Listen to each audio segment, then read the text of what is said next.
Kweli. Churanga tuwe. Hallelujah, yes. Oh. Hallelujah.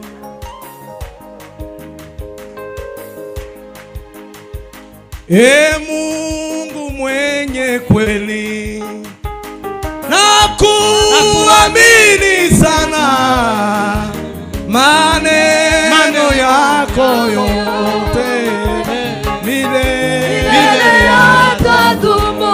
Maneno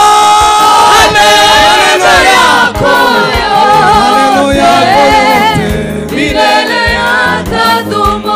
Maneno yako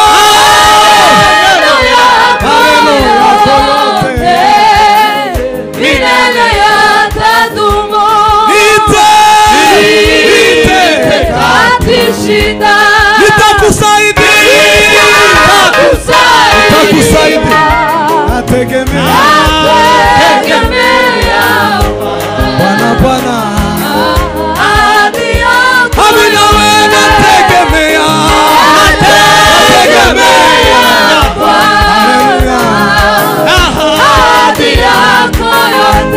katika uzungu naweka roho yangu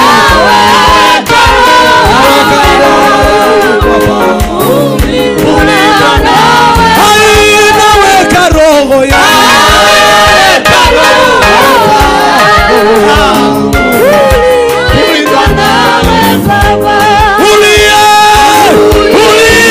uliyenifundisha kuita jina lako naona tumaini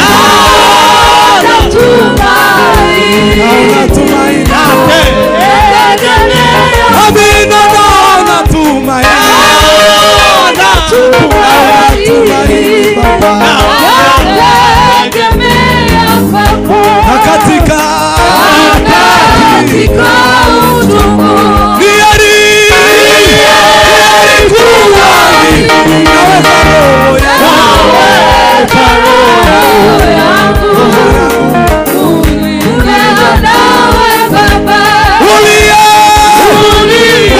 uliyenifundisha kuita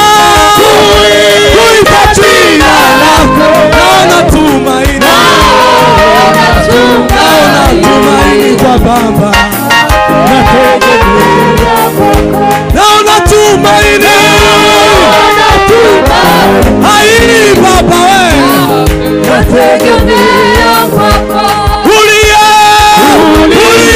uliyenifundisha kuita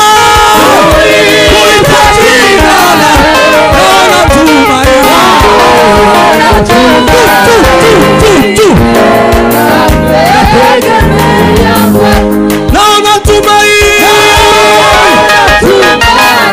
naona tumaini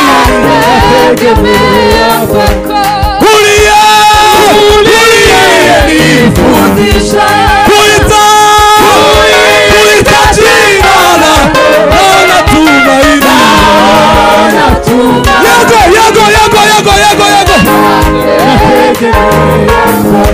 naona tumaini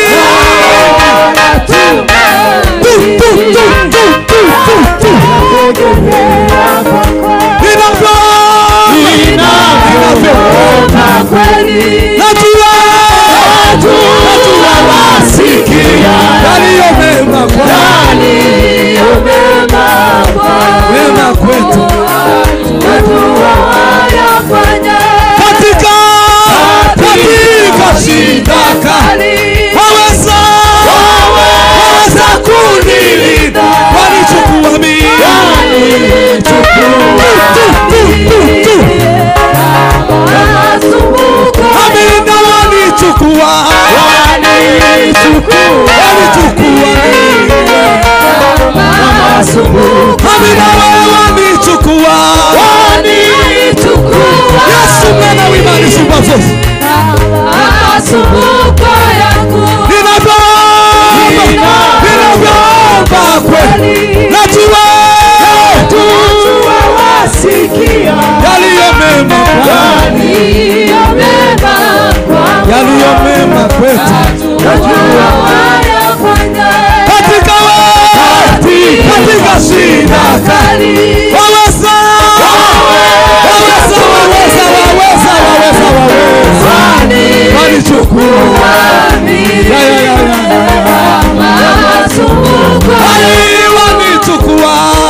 wanichukua mimi.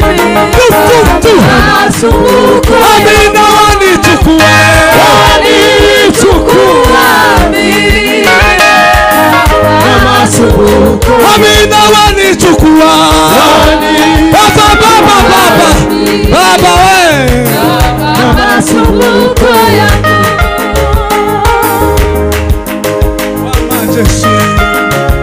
Wewe umetukuka. Dunia yote zima zaidi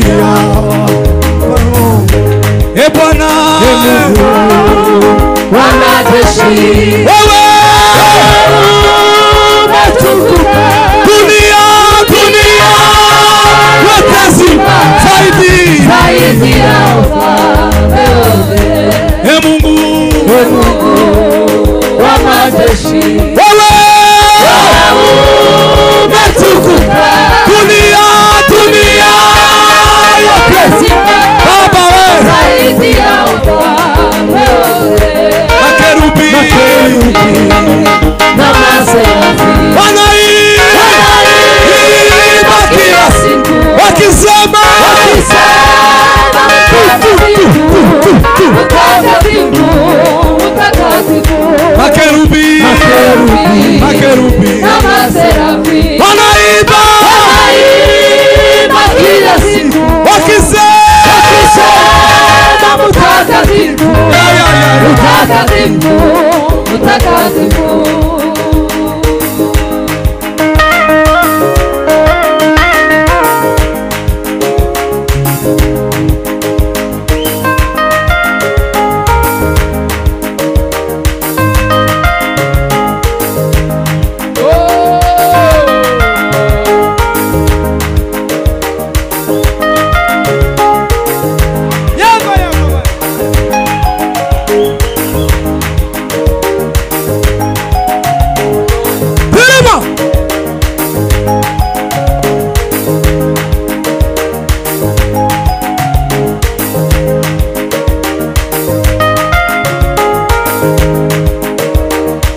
Tumupe Bwana utukufu.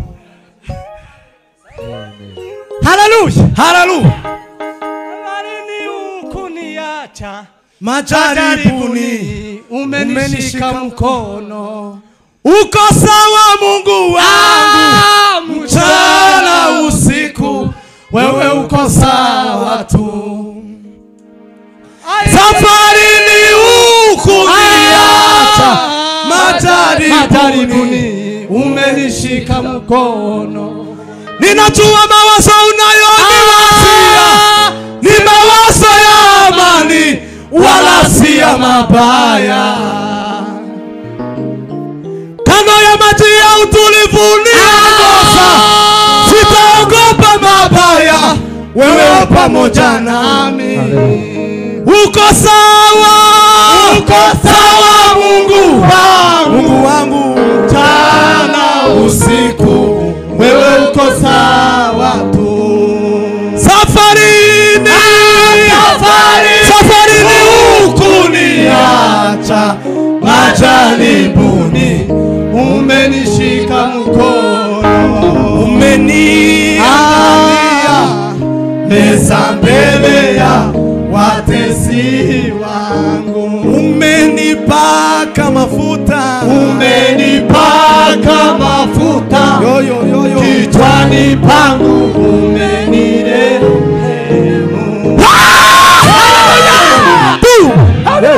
Amen. Duimani cyubahiro. Haleluya. Haleluya. Duimani cyubahiro. Tumupe Bwana utukufu. Haleluya. Haleluya. Amen. Amen. Imana yabwe icyubahiro. Mungu apewe sifa. Ejo bundi nariko ntekereza hejuru inshingano z'umunyamasengesho. Jana nilikuwa nafikiria kazi za muombezi. Nono sinibuka nimba ari bishop nimba ari nde wigeze kuvuga aravuga ngo umunyamasengesho ni nk'umurinzi. Sikumbuki kama ni bishop ameongea muombezi ni kama mulinzi. Ngo ni nk'umurinzi wagaze hari nijoro ngo akarangiza umwivzi cyangwa umuntu uje guteraho kama yararinze. mulinzi ambaye anasimama hapo anaangalia mtu akikuja jioni. Iyo muhaye mubona ibintu kuntu biba bigenda bikubita gutya mwitorero rya Kristo. Mukiona vitu vinaenda vichorochoro katika kanisa la Mungu. Warangiza uri umunyamasengesho ugaseka nawe mu bandi. Wewe ni muombezi alafu nacheka na wengine. Ukamugenda wawe useka wavuga ngo none mwamenye byabaraye bibaye. Ukienda ukicheka ukisema umejua ambalo ameti. Kandi ari wewe ametendeka.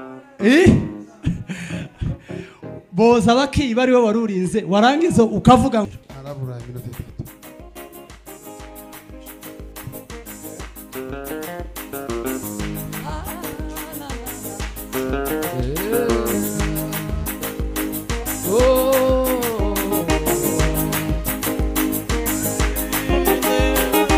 Tunayombea kanisa baba.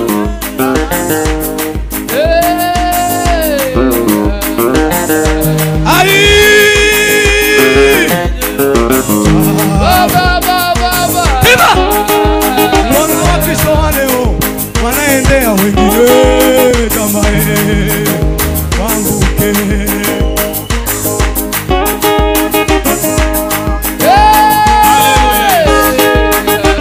Tusipojenga juu ya Yesu, kazi zetu zitapungukiwa. Msingi bora ni Yesu. Jenga juu ya Yesu. Msingi bora Yesu.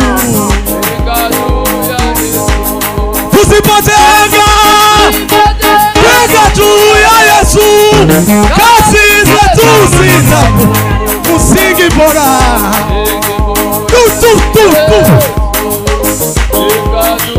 Amina we msingi bora Yego Amina we msingi bora Ya Amina msingi bora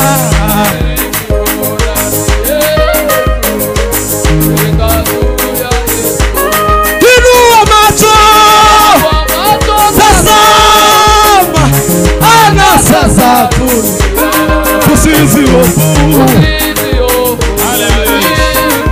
Ya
haleluya mureke dusenge wacha tuombe muze dusenge mkuje kandi turasenga dupfukamye tena tunaomba amen haleluya turasenga tubwire Imana kubitaba minota nk'itatu dakika dukomeze kama gahunda 3 afu tuendelee